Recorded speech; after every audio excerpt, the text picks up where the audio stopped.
Assalamualaikum 6th class. How are you all? Let's start our today's lecture. बेटा, in our previous lecture we have discussed about fossil fuels. मैंने आपको fossil fuels के बारे में बताया था. Fossil fuel क्या होते हैं? Fossil fuel में पेट्रोलियम प्रोडक्ट्स, ऑयल, गैस, तमाम इस तरह के प्रोडक्ट्स शामिल होते हैं. मैंने आपको डिस्कस किया था पहले.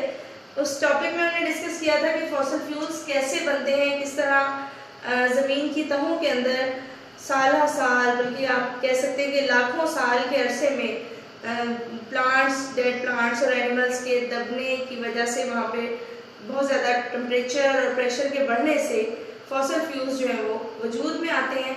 Let's start our today's lecture. Right down unit number 3, energy resources. और today's topic is burning fossil fuels. हमारा आज का टॉपिक बेटा है बर्निंग फॉसिल फ्यूल्स. तो फॉसिल फ्यूल्स को जलाने के मुतालिक हम आज डिस्कस करेंगे. क्वेश्चन नंबर 1 देखिए बेटा. Explain how fossil cause air pollution. Fossils की मदद से, फॉसिल फ्यूल की मदद से एयर पोल्यूशन कैसे पैदा होती है. आंसर देखिए बेटा. Fossil fuel produces harmful substances. Fossil fuel जो है बेटा वो बहुत नुकसानदेह सब्सटेंसेस को प्रोड्यूस करते हैं दैट कॉज एयर पोल्यूशन, जिससे हवा में आलूदगी पैदा होती है, जिससे हवा में पोल्यूशन कॉज होती है. क्वेश्चन नंबर 2 देखिए. Name 3 gases. आपने 3 गैसेस के नाम बताने हैं that cause rain to be acidic, जो एसिड रेन में चेंज कर देते हैं, बारिश को जो है वो तेजाबी बना देते हैं, एसिडिक बना देते हैं. आंसर देखिए बेटा. Carbon dioxide, number 2 sulphur dioxide, number 3 nitrogen dioxide. ये वो 3 गैसेस हैं बेटा जिसकी वजह से जो हमारी बारिश है वो रेन जो है वो एसिडिक हो जाती है. अब क्यों होती है रेन एसिडिक, उसको हम इस क्वेश्चन में देखेंगे. क्वेश्चन नंबर 3 देखिए. Explain how acid rain kills trees. आपने एक्सप्लेन करना है कि एसिड रेन जो है वो दरख्तों को कैसे नुकसान पहुंचाती है, ट्रीज को कैसे वो नुकसान पहुंचाती है. आंसर देखिए. Carbon dioxide, sulphur dioxide and nitrogen dioxide in air make rain acidic. यानी ये तीनों जो गैसेस हैं जो मैंने आपको पहले भी डिस्कस की थी, कार्बन डाइऑक्साइड, सल्फर डाइऑक्साइड और नाइट्रोजन डाइऑक्साइड, ये बारिश को एसिडिक बना देती हैं, तेजाबी बना देती हैं, इसके अंदर एसिड शामिल कर देती हैं. When these gases dissolve in water, जब ये बारिश के पानी में ये गैसेस हल हो जाती हैं, डिसॉल्व होती हैं, these become कार्बोनिक एसिड. ये तरतीब से देखेंगे आप. कार्बन डाइऑक्साइड क्या बना देती है बेटा? Carbonic acid. सल्फर डाइऑक्साइड क्या बनाती है? Sulphuric acid. And nitrogen dioxide बेटा क्या बनाती है? Nitric acid. ये लफ्ज जो आप देखें रिस्पेक्टिवली का मतलब है, आप तरतीब से देखेंगे. कार्बन डाइऑक्साइड से क्या बनेगा? Carbonic acid. सल्फर डाइऑक्साइड से सल्फ्यूरिक एसिड और नाइट्रोजन डाइऑक्साइड जो थर्ड थी उससे नाइट्रिक एसिड. यानी 3 तरह के एसिड बन रहे हैं बेटा. The damage done by acid rain is extensive.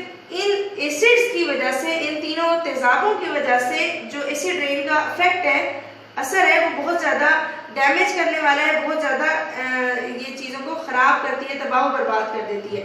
In many areas of the world, दुनिया के मुख्तलिफ हिस्सों में, फिश इन द लेक्स, जैसे कि हम कहते हैं कि जो नदी नाले हैं उनके अंदर मछलियों को नुकसान पहुंचता है. And trees in the forest, दरख्तों को, जंगलात के अंदर दरख्तों को नुकसान पहुंचता है. दीज आर डाइंग, ये सब मर जाते हैं because of the acid rain. इस एसिड रेन की वजह से ये मर जाते हैं. नाउ बेटा question number 4. Explain why carbon dioxide is called green house gas. Carbon dioxide को बेटा ग्रीन हाउस गैस क्यों कहते हैं?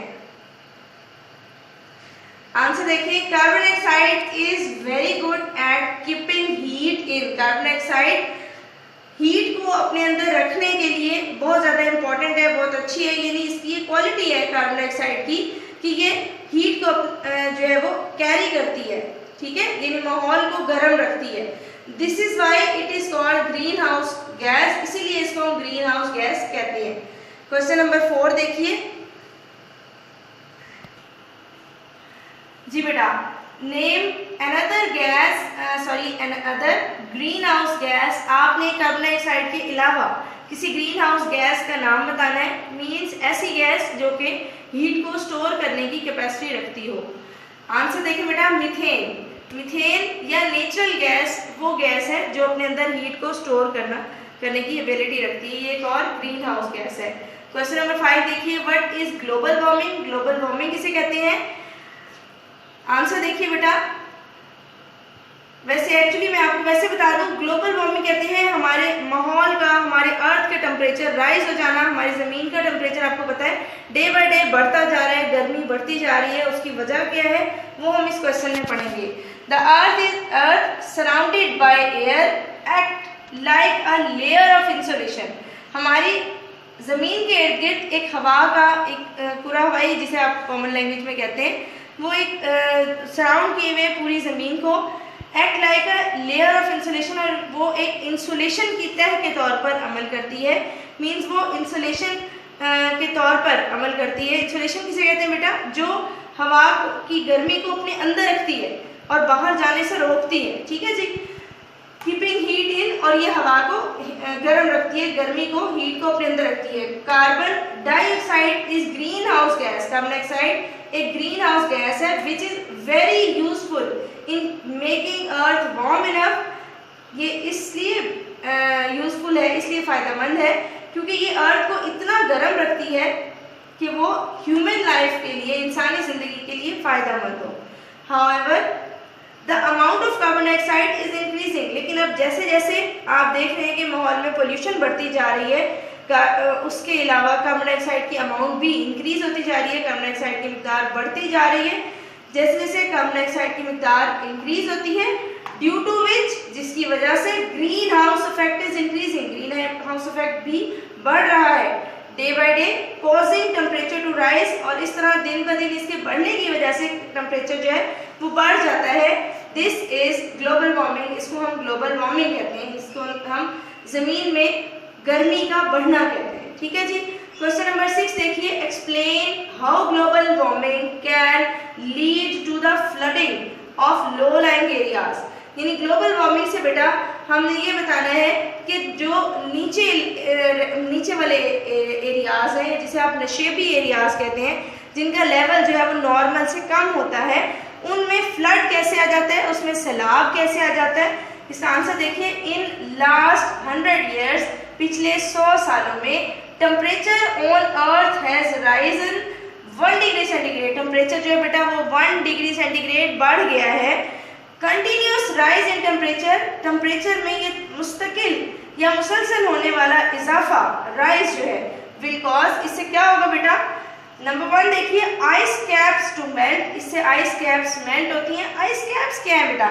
आइस कैप्स वो ग्लेशियर्स हैं जो पहाड़ों के ऊपर सदियों से बर्फ जमी हुई चली आ रही थी, वो मेल्ट होती जा रही है।